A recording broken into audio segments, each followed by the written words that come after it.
వీళ్ళు మా ఫోన్లు ట్యాప్ చేస్తా ఉన్నారని నిన్న స్వయంగా అధికార పార్టీ ఎమ్మెల్యే గారు మాట్లాడిన తర్వాత ఇక కన్ఫర్మ్ అయిపోయింది వీళ్ళు ఫోన్ ట్యాప్ చేస్తున్నారని. నేను ఒక్కటే మీకు ఒక్కసారి నిన్న కరీంనగర్లో నిన్న హైదరాబాద్లో మానకొండ శాసనసభ్యుడు మాట్లాడిన వీడియో ఒక్కసారి మీ ద్వారా వినిపిస్తా. యావత్ తెలంగాణ ప్రజలందరూ కూడా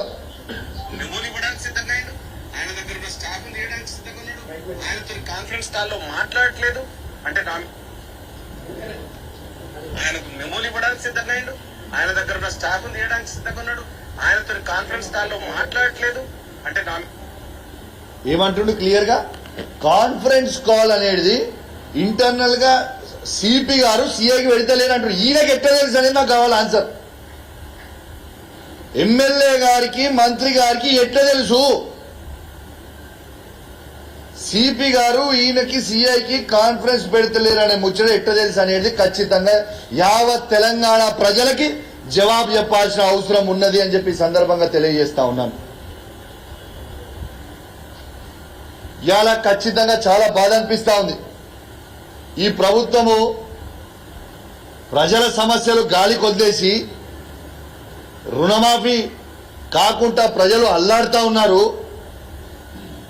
ఇలా రుణమాఫీ నా హుజరాబాద్ నియోజకవర్గంలో ఈ రైతాంగానికి కేవలం ఒక 40% మాత్రమే అయింది. 60% మందికి ఇంకా రుణమాఫీ కాలేదు.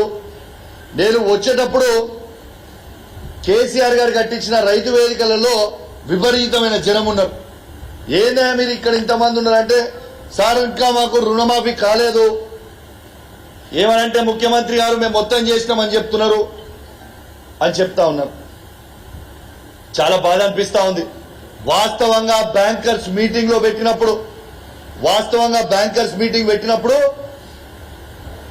ముఖ్యమంత్రి గారికి 49,000 కోట్ల రైతు రుణమాఫీ చేయాలని ఆ రోజు బ్యాంకర్లు మొత్తం చెప్పారు.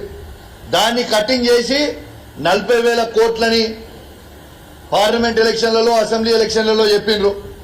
మళ్ళా అది అయిపోయిన తర్వాత 31,000 కోట్లు అని చెప్పిర్రు.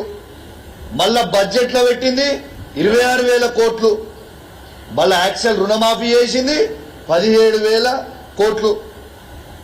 ఆ 17,000 కోట్లు చేసిర్రా లేకుంటే చేయలేదా అనేది కూడా అనుమానం కలుగుతా ఉంది. మళ్ళా బ్యాంకర్స్ తో మీటింగ్ పెట్టుకున్నప్పుడు ఆర్థిక శాఖ మంత్రి గారు బట్టి విక్రమార్క గారు ఏమంటారు, 7,500 కోట్లు మాత్రమే రిలీజ్ చేసినామంటారు.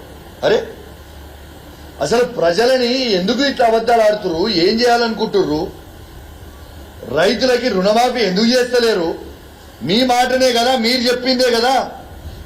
ఏకకాలంలో రుణమాఫీ చేస్తామని చెప్పింది మీరే కదా. మరి ఇవాళ దాకా మీరు రుణమాఫీ ఎందుకు చేయలేదు? దీని మీద పట్టించుకోమంటే రుణమాఫీ కాలేదురా బాబు అని రైతులు మొత్తం తిరుగుతూ ఉంటే అందరూ వాళ్ళ పేపర్లు జిరాక్సులు తీసుకుపోయి ఏయోలను కలిసి ఇబ్బంది పడతా ఉంటే వీళ్ళు చేసే పని ఏంటిదే? వీళ్ళకి రుణమాఫీ చేసే మీద శ్రద్ధ లేదు. సిపి గారు ఫోన్ ట్యాపింగ్ చేయాలి, ఎమ్మెల్యేల ఫోన్ ట్యాపింగ్ చేయాలి, ఎమ్మెల్సీల ఫోన్ ట్యాపింగ్ చేయాలి, ఎంపీల ఫోన్ ట్యాపింగ్లు చేయాలి, సిఐల ఫోన్ ట్యాపింగ్ చేయాలి, ఏసీపీల ఫోన్ ట్యాపింగ్ చేయాలి, ఎంఆర్ఓల ఫోన్ ట్యాపింగ్ చేయాలి. గిదా మీరు చేసే పని? స్వయంగా మీ శాసనసభ్యుడే చెప్తుంటే ఒక మంత్రి గారి ఇంట్లో కూర్చొని ఇంట్లో నిలుసొని మీరు చెబుతుంటే ప్రజలకి మీరు ఏం మెసేజ్ పంపుతున్నారు? మీరు ఇద్దరు పోయి ముఖ్యమంత్రి గారిని కలుస్తారని చెప్పింది నిన్న శాసనసభ్యుడు. ఏమని చెప్తారు? మేము ట్యాపింగ్ చేసినాం ఫోన్ అని చెప్తారా? ఏం చెప్తారు? You please answer.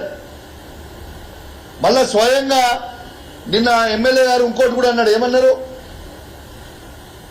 మేము పోస్టింగ్లు ఇప్పిస్తే సిఐలకి సిపి గారు తీసుకుంటలేరు అన్నాడు. సరే, అది సంతోషం. కానీ సిపి గారికే అధికారాలు ఇస్తామని చెప్పి మీ ముఖ్యమంత్రి అన్నాడు కదా. రేవంత్ రెడ్డి గారే స్వయంగా మేము పోస్టింగ్లలో ఇన్వాల్వ్ కాము, అధికారులకే ఇష్టపెడుతున్న పోస్టింగ్లు అన్నది మీ ముఖ్యమంత్రే కదా. ఎంతమంది డబుల్ స్టాండర్డ్ మాటలు మాట్లాడతారు? మరి ఎమ్మెల్యేగా మీరిచ్చినప్పుడు పోస్టింగ్లు ఇవ్వాలంటే మరి నేను కూడా హుజరాబాద్ నియోజకవర్గ ఎమ్మెల్యేనే కదా.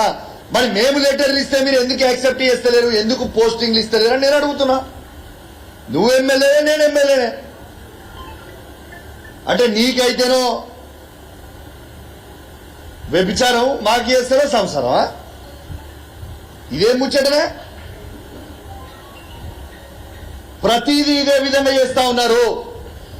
ఖచ్చితంగా వీళ్ళు ఇచ్చిన 10 కోట్ల రూపాయల SDF కి కూడా అధికార పార్టీ ఎమ్మెల్యేలు అయితేనో ఎమ్మెల్యే ఇచ్చిండ్రు, అధికార పార్టీ ఎమ్మెల్యేలు అయినప్పుడు ఎమ్మెల్యేలు ఇచ్చారు.